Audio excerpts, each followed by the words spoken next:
આજે આપણે જોઈ શકીએ છીએ કે માણસમાં ભણતર ઓછું હોય પણ બીજી આગવી સૂઝ હોય તો કોઈ પણ ક્ષેત્રમાં એ આગળ વધી અને એ સિદ્ધિ પ્રાપ્ત કરી શકે છે.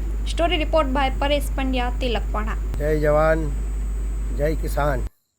આજે ખેડૂતો એટલા બધા પ્રયત્ન કરવા છતાં ખેતીમાં નિષ્ફળતા મળે છે, ત્યારે પ્રાકૃતિક ખેતીમાં એક સરસ મજાનો જ્યારે આયામ આવ્યો હોય અને પ્રાકૃતિક ખેતીમાં ખર્ચ વગરની ખેતી થઈ શકે, એમાં ખેડૂત જો જાગૃતતાથી ખેતી કરે તો ખરેખર પૈસા કમાવાની મોટામાં મોટી તક છે. આજે ઘણી બધી બીમારીઓ આવીને ઊભી છે. ખેડૂતો જે ખાતર, રાસાયણિક ખાતરો, ઝેરી દવાઈઓ વાપરીને જમીનને પણ બંજર બનાવી દીધી છે. સાથે સાથે ખાનારના સ્વાસ્થ્ય પર પણ બહુ મોટી અસર પડી છે. તેથી હું માત્ર થોડું ભણેલો પણ મારે ઘણું બધું કરવું છે અને આજે હું આત્મા સાથે જોડાઈને મારા ખેતરની અંદર સરસ મજાનું મોડલ ફોર્મ બનાવ્યું છે. મારા ખેતરની અંદર પપૈયા, રીંગણ, ચોળી, ઘણા બધા ફળફળાદી અને શાકભાજી હું કરેલી છે. મને જ્યારે ભણવાનું થયું ત્યારે માત્ર હું 10 ધોરણ જ ભણી શક્યો. મારે આગળ ભણવું હતું, કોલેજ કરવી હતી, પણ ઘરની પરિસ્થિતિને કારણે હું આગળ ભણી ના શક્યો. પણ મને એક વસવસો એવો રહ્યો હતો કે એક દિવસ હું પણ કોલેજની અંદર જેવી રીતે પ્રોફેસર બનાવે છે એવી રીતે ભણાવીશ. એવી રીતે મને બિલપુડીમાં BRS અને MSWના 300 વિદ્યાર્થીઓ વચ્ચે જ્યારે પ્રાકૃતિક ખેતીની શીખવવા માટે જવાનું થયું ત્યારે મારી પસંદગી થઈ અને તે જગ્યાએ જઈને હું આચ્છાદન, વાપસા, જ્યારે જીવામૃત, ઘન જીવામૃત કઈ રીતે બની શકે છે એવું જોરદાર રીતે ખેડૂત વિદ્યાર્થીઓને હું માર્ગદર્શન આપ્યું. ત્યાં પ્રત્યક્ષ હું ત્યાં જઈને એમને ડેમો કરી બતાવ્યો.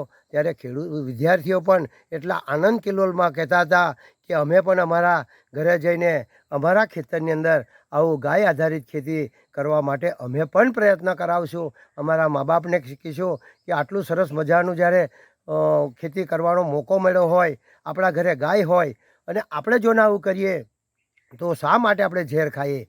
એના માટે આપણે લોકોએ જાગૃત થઈને આવું પ્રાકૃતિક ખેતીમાં વ્યાપ વધારવો જોઈએ. આપણે જો સારું કરશું તો ઘણા બધા લોકોના સ્વાસ્થ્ય પણ સારા રહેશે.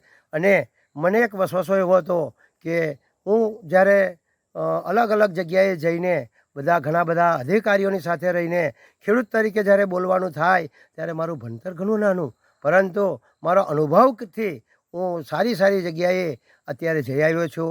હમણાં જ ચેન્નઈ જઈને આવ્યો છું અને ચેન્નઈ પણ સરસ મજાની ખેતીની અંદર ઘણું બધું જોઈને આવ્યો છું. એટલે ખરેખર ખેડૂત મિત્રો, આપણે આપણા અનુભવથી આપણે આગળ વધી શકીએ અને આપણા જીવન વિકાસ કરી શકીએ. આપણે 2 પૈસા કમાવા એ કંઈ શિક્ષણ હોય તો જ કરી શકાય છે એવું નહીં, પણ અનુભવથી પણ પૈસા કમાઈ શકાય છે. આજે મારા ખેતરની અંદર પપૈયા 50 રૂપિયા કિલો, એટલે 20 કિલોના 1000 રૂપિયા. આજે 1000 રૂપિયાનું ફળ, કેળાનો ભાવ નથી, પપૈયાનો 200-250 રૂપિયાનો ભાવ હોય, ત્યારે મેં પ્રાકૃતિક જ્યારે પપૈયા કર્યા હોય અને એ પપૈયાના ભાવ કિલોના 50 રૂપિયા ખેતર લોકો લઈને આવીને લઈ જતા હોય, ત્યારે આવકનું જે સાધન છે એ આવકનું સાધન ખરેખર 3 ગણું થઈ જાય છે. મોદી સાહેબ પણ એવું કહેતા હતા ખેડૂતોની બમણી આવક થાય, પણ કઈ રીતે થાય? એકલું ઝેર વાપરો તો ના થાય ભાઈ. એની અંદર આપણે પ્રાકૃતિક ખેતીમાં 100% સોનું પકવવું પડે ભાઈ, ત્યારે આપણા માલની કિંમત મળે. આજે બધા ખેડૂતોને એક જ બૂમ છે કે ભાવ નથી મળતા, આ નથી થતું, તે નહીં થતું, પણ થાય ક્યાંથી ભાઈ?